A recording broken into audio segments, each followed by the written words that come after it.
కావలిపట్నంలోని ప్రభుత్వ బీసీ బాలుర వసతి గృహం నందు డాక్టర్ ఎస్ఆర్ శంకరన్ రిసోర్స్ సెంటర్ను కావలి ఎమ్మెల్యే దగ్గుమాటి వెంకటకృష్ణారెడ్డి ప్రారంభించడం జరిగింది. శుక్రవారం సాయంత్రం ఈ కార్యక్రమాన్ని కావలి ఎమ్మెల్యే దగ్గుమాటి వెంకటకృష్ణారెడ్డి ప్రారంభించడం జరిగింది.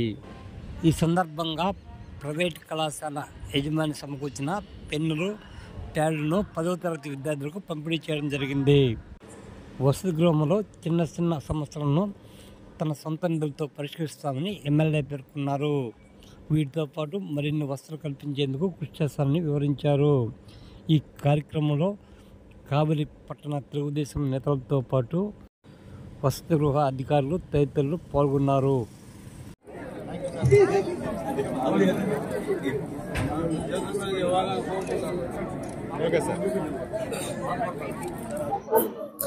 భారత పౌరులైన విద్యార్థులందరికీ కూడా అభినందనలు, ఆశీస్సులు, ధన్యవాదాలు తెలియజేస్తూ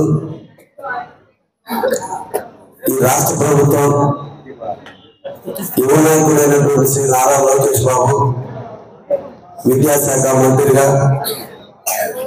పిల్లల భవిష్యత్తును తన భుజస్కంధాల మీద వేసుకొని మిమ్మల్ని అందరినీ కూడా భారత పౌరులుగా తీర్చిదిద్దాలి, సమాజంలో ఉన్నత విలువలతో ఎదిగే విధంగా పిల్లల్ని ఆశీర్వదించాలి, చదువుతో పాటు జ్ఞానం పెరగాలి, ఏ చదువు చదివితే వాళ్ళ జీవితంలో సెటిల్ అవ్వడానికి అవకాశం ఉంటుందో ఆ కోర్సుల్ని పెంచాలి, పిల్లలందరూ కూడా శారీరక దృఢత్వాన్ని, మానసిక వికాసాన్ని పెంచాలి అని ఈరోజు విద్యా వ్యవస్థనే సమూలంగా మార్పులు చేసుకున్న దశలో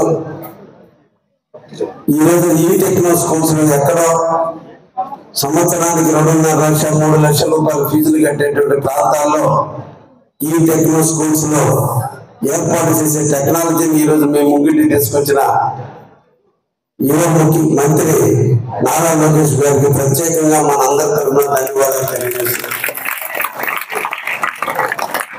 విద్యార్థుల భవిష్యత్తు కోసం సాధారణంగా రాజకీయాల్లో 18 సంవత్సరాల నిండిన ఓటర్స్ కోసమే ప్రభుత్వాలు పనిచేస్తుంటాయి. ఓటు లేని వాళ్ళ కోసం పనిచేస్తే తక్కువ ఉంటుంది.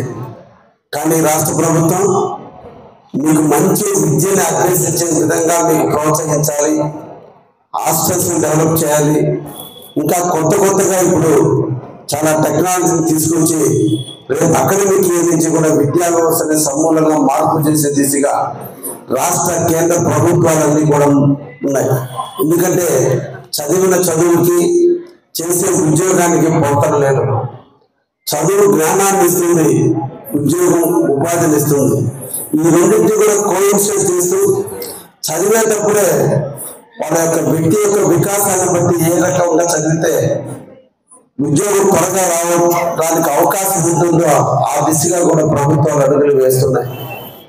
అందుకే ఇక్కడ ఉన్నటువంటి విద్యార్థులు అందరూ కూడా పేద బడుగు బలహీన వర్గాలకు సంబంధించినటువంటి వాళ్ళు, ముఖ్యంగా మన పల్లెటూరు చూసినటువంటి మీరు అందరూ కూడా.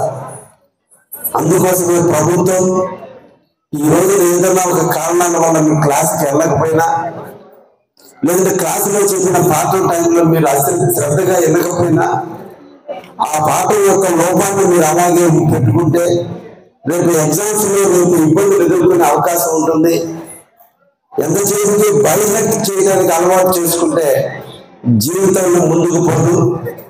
ఎదిగే వయసులోనే ఆలోచన శక్తిని మీరు పెంచుకోగలిగితే, మీ హృదయం ఎప్పుడు అన్వేషించగలిగితే, మీ బ్రెయిన్ ఎప్పుడు షార్ప్గా దాన్ని థింక్ చేయగలిగితే దేన్నైనా సాధించవచ్చు. కాబట్టి